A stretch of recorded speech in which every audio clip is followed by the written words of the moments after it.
Hello and welcome back. Okay, so we've finished most of the circuitry on the ALU now. We've got the control unit all programmed up with the diode matrix ROM. I'd like to spend some time tidying this up. We don't need these lines anymore because this is all getting to be a little bit messy, but I'm hoping that the actual circuit we've got here is pretty close to final, or is essentially final. Give or take a couple of slight tweaks I'm going to make today.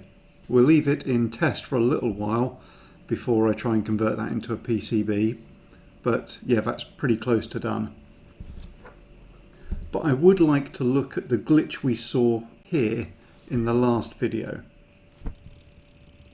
See if we can reproduce that. So I believe the next tick of the clock will do that, and what we saw last time was when the clock went high, we saw a unexpected load here, and because the bus contents is transitioning, it's essentially garbage. But of course what should be happening on the load line here is it's been held high all of this time, and when the clock goes high, because we're about to select the D register for load, then the load line should drop low, and then halfway through the clock cycle, when the actual clock itself goes low, that should return to high, which is when the load happens.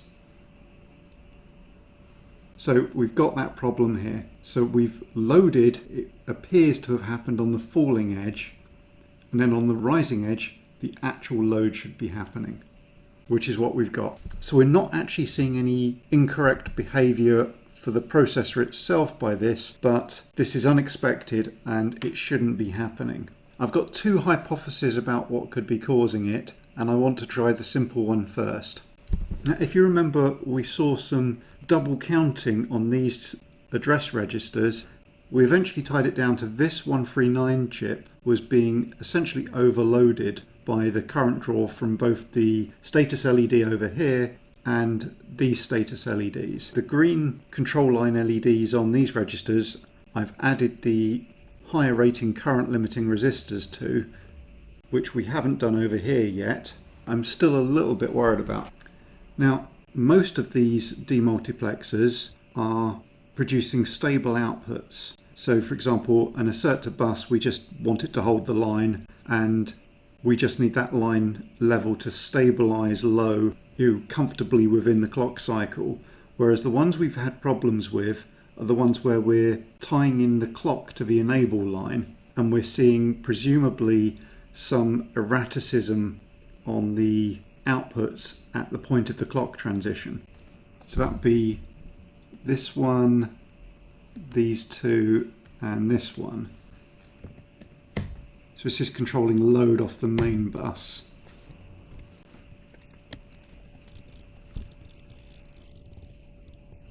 Okay, next clock tick.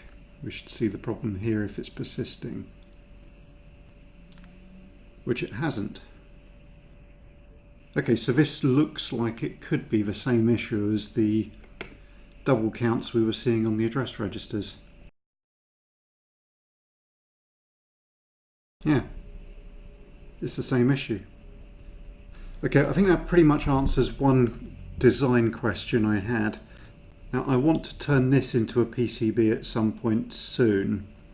My plan here is that the PCB for this will slot into the gap between the two rows of registers, so it's nice and close to all the control lines it's driving.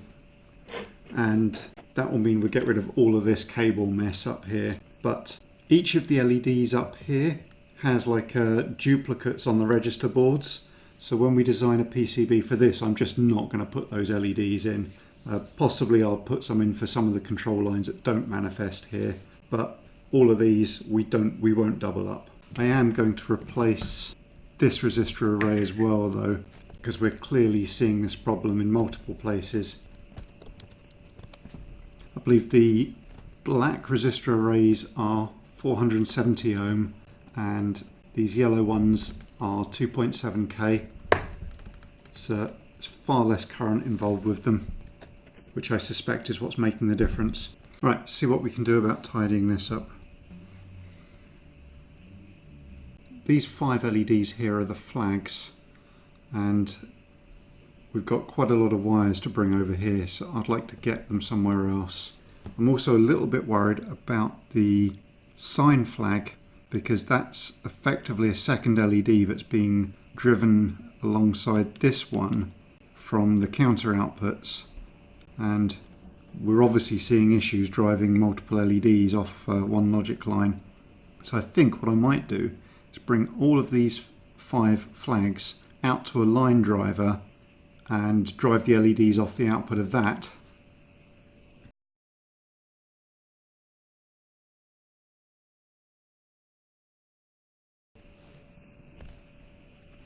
Okay, so the 2 otherwise unused inputs to this NOR gate are in my way for the ground line there.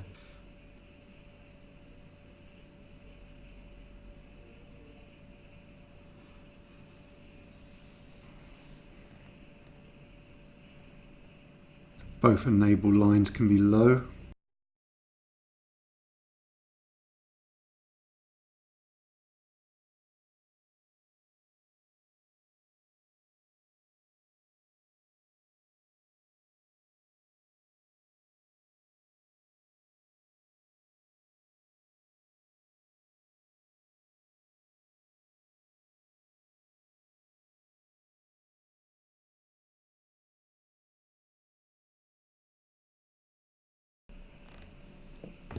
Okay, now I've got to work out how to bring the signals from here, or from all the way down here up to here. That's a nice demonstration of capacitance on the board.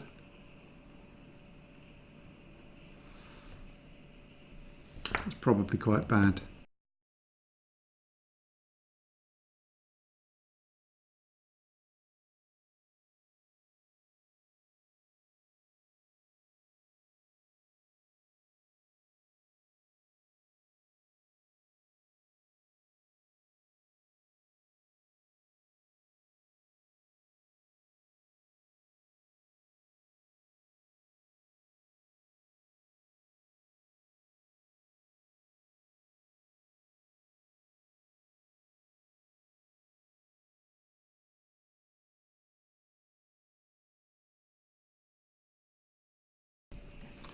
Okay, it did occur to me while doing this, I can't actually remember which each of these flags are. So, first one, leftmost, actually comes from this line here. So that is logical carry.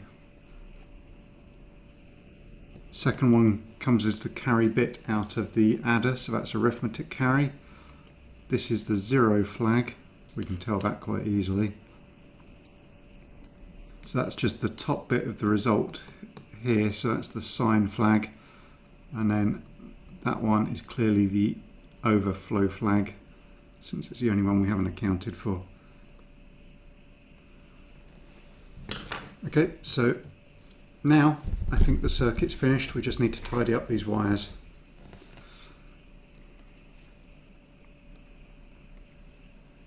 So these 2 white lines are the control inputs for carry select. So they come down from here, they go via the latch chip because they're used 1 cycle behind.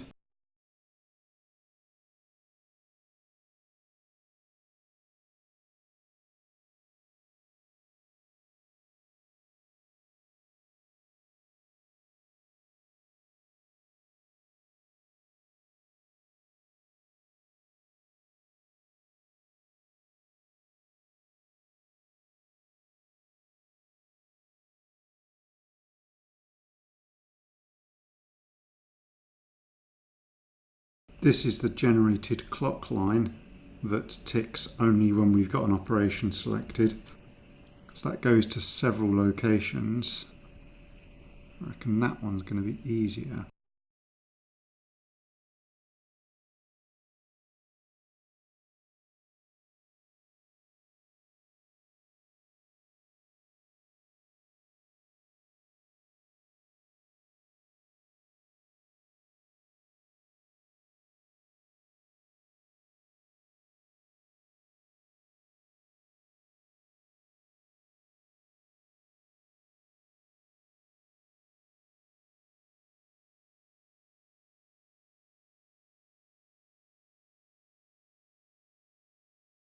Okay, so these are the left-hand side control lines. They control the shift unit here.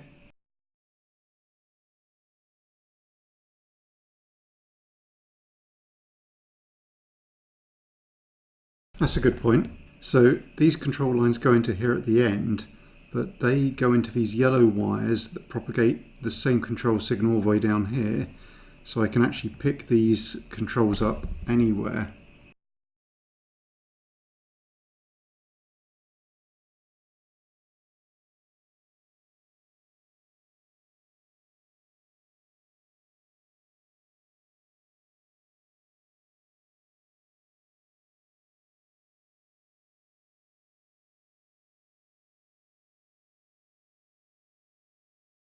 Okay, just these 4 to go. Okay, not quite aligned, they're 1 off, but I don't think anyone's going to notice over that range.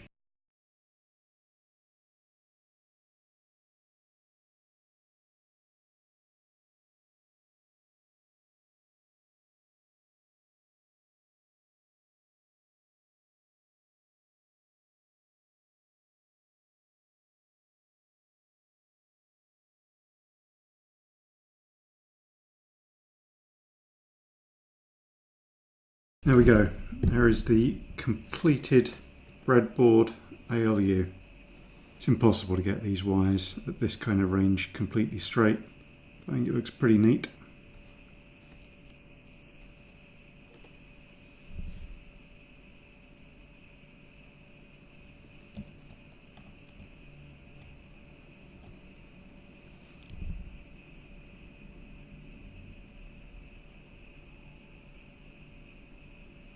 Okay, I think we're done.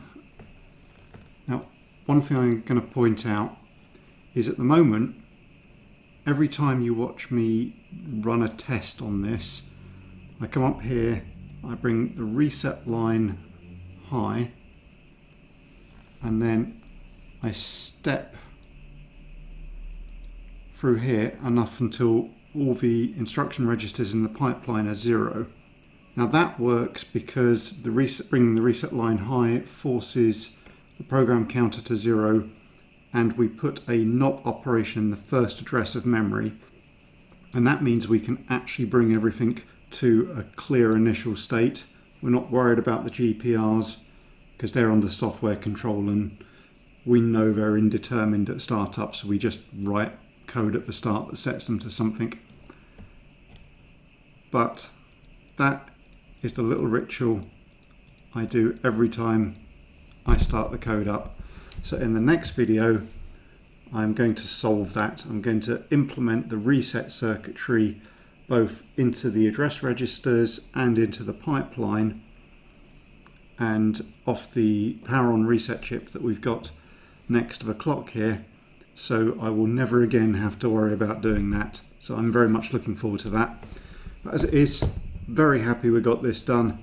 That is the ALU finished until I've tested it enough to be confident to turn it into a PCB.